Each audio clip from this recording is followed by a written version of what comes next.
और बड़ी खबर है, सबसे पहले आपको बताते हैं उत्तर प्रदेश के संभल में, क्योंकि देखिए आज अलविदा की नमाज है और इसको लेकर के जबरदस्त तैयारियां की गई है। जुमे की नमाज से पहले संभल में हाई अलर्ट है। वहीं यूपी की अगर पूरे ऑल ओवर बात की जाए तो मेरठ से लेकर सहारनपुर तक के लिए अलर्ट घोषित कर दिया गया है। चप्पे चप्पे पर पुलिस की तैनाती है। साथ साथ में जो पुलिस बल है वो निगरानी करते हुए नजर आएंगे और दिशा निर्देश दे दिए गए हैं। तो क्योंकि आज अलविदा की नमाज है, यानी कि ईद से पहले की आखिरी जुमे की नमाज और आज के दिन नमाज अदा सार्वजनिक जगहों पर ना किया जाए, इसको लेकर निर्देश जारी किए गए हैं। उत्तर प्रदेश के संभल में नमाज से पहले खास तैयारियां हैं। माइक्रो और मैक्रो लेवल पर प्रशासन ने पूरी तैयारी कर ली है। इनके हर छोटे और बड़े स्तर पर तैयारियां जो है प्रशासन के द्वारा वो कर दी गई है। साथ साथ में अगर कोई इन दिशा निर्देशों का पालन नहीं करता तो सख्त कार्रवाई की जाएगी। इसी से जुड़ी हुई डिटेल खबर रिपोर्ट में दिखाते हैं। देश भर में आज रमजान के महीने का आखिरी जुमा है। उससे पहले दिल्ली से लेकर यूपी तक सुरक्षा के चाक चौबंद इंतजाम किए गए हैं। आज जुमे की अलविदा नमाज पढ़ी जानी है, जिससे पहले यूपी के संभल में सुरक्षा के खास इंतजाम किए गए हैं। पूरे इलाके में बीएनएस की धारा 163 लागू कर दी गई है। अलविदा नमाज को शांतिपूर्ण तरीके से किया जा सके, इसको लेकर संभल में पूरी तैयारी कर ली गई है। प्रशासन ने ये साफ कर दिया है कि अब की बार सार्वजनिक जगहों पर नमाज नहीं होगी। माइक्रो लेवल से लेकर मैक्रो लेवल तक प्लानिंग की है और उसी के अंतर्गत ग्राम और मोहल्ले से लेकर जनपद स्तर तक बैठकें हुई है। 4-5 दिन पहले जनपद स्तर पर बैठक का आयोजन किया गया। उसमें सभी ने बहुत अच्छे से अलविदा की नमाज भी होगी और रमजान अच्छे से व्यतीत होगा, ईद अच्छे से मनाई जाएगी। इसके लिए सबने सहयोग करने का प्रॉमिस भी किया है और इसके साथ साथ हमने भी संवेदनशीलता को देखते हुए त्रिस्तरीय सुरक्षा तंत्र और मजिस्ट्रेट की ड्यूटी लगाई है। धारा 163 जिसे पहले हम धारा 144 कहते थे वो ऑलरेडी लगी हुई है। यूपी के लखनऊ में पुलिस ने जुमे की नमाज से पहले इलाकों का निरीक्षण किया। पुलिस के अधिकारियों ने मौके पर जाकर लोगों से बात की। इसके अलावा अयोध्या में भी सिविल लाइन ईदगाह इलाके में पुलिस के अधिकारी मौके पर पहुंचे और इलाके का जायजा लिया। यूपी में कई इलाकों में साफ निर्देश जारी किए गए हैं कि नमाज को नमाज वाली जगह पर ही पढ़ी जाए, उसे सार्वजनिक जगहों पर या घरों की छत पर न पढ़ी जाए। इसको लेकर जमकर सियासत भी हो रही है। देखिए, बड़ा दुखद बयान है, मैं इतना कह सकता हूँ। माननीय योगी जी उत्तर प्रदेश के सर्वमान समाज के नेता हैं और हम सबके नेता हैं, तो उनको इस तरीके का बयान, हमें लगता है ये बयान उनके ऊपर शोभा नहीं देता है। योगी जी हमारे भी मुख्यमंत्री हैं और मुसलमान, हिंदू, सिख, ईसाई सबके मुख्यमंत्री हैं। अगर प्रदेश का कोई भी धर्म से जो ये हमारा संविधान है, इसका प्रेम्बल है, इसके खिलाफ अगर कोई बात हो रही है तो योगी जी को उसकी रक्षा करनी चाहिए, न कि योगी जी अगर खुद इस तरह का बयान दे देते हैं तो ये बहुत ही दुखद बयान है। यूपी में जहां एक तरफ सड़कों पर नमाज पर रोक लगा दी गई है, तो वहीं दिल्ली में भी बीजेपी की तरफ से इस मांग को उठाया जा रहा है। अलविदा जुमे की नमाज से पहले दिल्ली में सुरक्षा व्यवस्था को टाइट कर दी गई है। सर, ये जो हमारे डिप्टी स्पीकर है मोहन सिंह बिष्ट ने जो आवाज उठाई है, बहुत अच्छी आवाज उठाई है। क्योंकि देखो, अगर रोड पे कोई भी नमाज पढ़ता है तो उसके लिए, सभी के लिए परेशानी है। ऊपर वाला ना करे, कोई एम्बुलेंस जा रही है उसके लिए भी खतरा है। और हम लोग जाते हैं, हमको आधा 1-1 घंटा हो जाता है खड़े खड़े। इबादत के विषय हम सभी धर्मों का सम्मान करते हैं और इबादत, प्रार्थना ये तो एकांत की चीज होती है। एकांत जहाँ शोर शराबा ना हो। अब सड़क तो एकांत स्थान ही नहीं है। लॉजिकली भी देखा जाए तो जो सड़क पूजा का स्थान नहीं है। इस बार रमजान और नवरात्र एक साथ पड़ रहे हैं। ऐसे में देश के अलग अलग हिस्सों में प्रशासन की तरफ से खास एडवाइजरी जारी की गई है। आज रमजान का आखिरी जुमा है।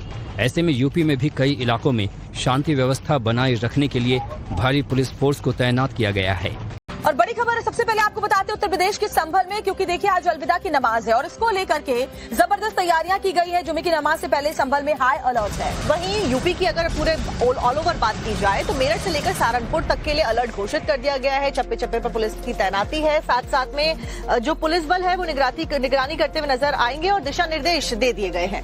तो क्योंकि आज अलविदा की नमाज है, यानी कि ईद से पहले की आखिरी जुमे की नमाज और आज के दिन नमाज अदा सार्वजनिक जगहों पर ना किया जाए, इसको लेकर निर्देश जारी किए गए हैं। उत्तर प्रदेश के संभल में नमाज से पहले खास तैयारियां हैं। माइक्रो और मैक्रो लेवल पर प्रशासन ने पूरी तैयारी कर ली है। इनके हर छोटे और बड़े स्तर पर तैयारियां जो है प्रशासन के द्वारा वो कर दी गई है। साथ साथ में अगर कोई इन दिशा निर्देशों का पालन नहीं करता तो सख्त कार्रवाई की जाएगी। इसी से जुड़ी हुई डिटेल खबर रिपोर्ट में दिखाते हैं। देश भर में आज रमजान के महीने का आखिरी जुमा है। उससे पहले दिल्ली से लेकर यूपी तक सुरक्षा के चाक चौबंद इंतजाम किए गए हैं। आज जुमे की अलविदा नमाज पढ़ी जानी है, जिससे पहले यूपी के संभल में सुरक्षा के खास इंतजाम किए गए हैं। पूरे इलाके में बीएनएस की धारा 163 लागू कर दी गई है। अलविदा नमाज को शांतिपूर्ण तरीके से किया जा सके, इसको लेकर संभल में पूरी तैयारी कर ली गई है। प्रशासन ने ये साफ कर दिया है कि अब की बार सार्वजनिक जगहों पर नमाज नहीं होगी। माइक्रो लेवल से लेकर मैक्रो लेवल तक प्लानिंग की है और उसी के अंतर्गत ग्राम और मोहल्ले से लेकर जनपद स्तर तक बैठकें हुई है। 4-5 दिन पहले जनपद स्तर पर बैठक का आयोजन किया गया। उसमें सभी ने बहुत अच्छे से अलविदा की, नमाज भी होगी और रमजान अच्छे से व्यतीत होगा, ईद अच्छे से मनाई जाएगी। इसके लिए सबने सहयोग करने का प्रॉमिस भी किया है और इसके साथ साथ हमने भी संवेदनशीलता को देखते हुए त्रिस्तरीय सुरक्षा तंत्र और मजिस्ट्रेट की ड्यूटी लगाई है। धारा 163 जिसे पहले हम धारा 144 कहते थे, वो ऑलरेडी लगी हुई है। यूपी के लखनऊ में पुलिस ने जुमे की नमाज से पहले इलाकों का निरीक्षण किया। पुलिस के अधिकारियों ने मौके पर जाकर लोगों से बात की। इसके अलावा अयोध्या में भी सिविल लाइन ईदगाह इलाके में पुलिस के अधिकारी मौके पर पहुंचे और इलाके का जायजा लिया।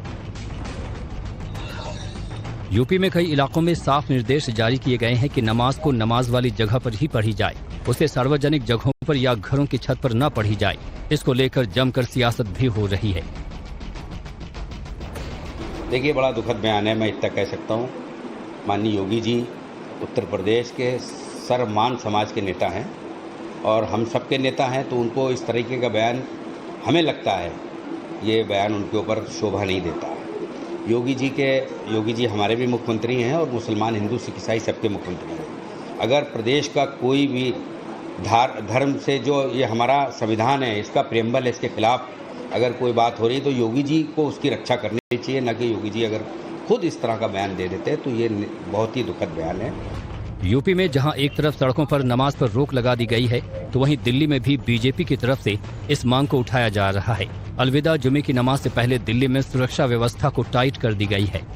सर, ये जो हमारे डिप्टी स्पीकर है मोहन सिंह बिश्ट ने जो आवाज उठाई है, बहुत अच्छी आवाज उठाई है। क्योंकि देखो, अगर रोड पे कोई भी नमाज पढ़ता है तो उसके लिए, सभी के लिए परेशानी है। ऊपर वाला ना करे, कोई एम्बुलेंस जा रही है उसके लिए भी खतरा है। और हम लोग जाते हैं, हमको आधा 1-1 घंटा हो जाता है खड़े खड़े। इबादत के विषय है, हम सभी धर्मों का सम्मान करते हैं और इबादत, प्रार्थना ये तो एकांत की चीज होती है। एकांत जहाँ शोर शराबा ना हो। अब सड़क तो एकांत स्थान ही नहीं है। लॉजिकली भी देखा जाए तो जो सड़क पूजा का स्थान नहीं है। इस बार रमजान और नवरात्र एक साथ पड़ रहे हैं। ऐसे में देश के अलग अलग हिस्सों में प्रशासन की तरफ से खास एडवाइजरी जारी की गई है। आज रमजान का आखिरी जुमा है। ऐसे में यूपी में भी कई इलाकों में शांति व्यवस्था बनाए रखने के लिए भारी पुलिस फोर्स को तैनात किया गया है।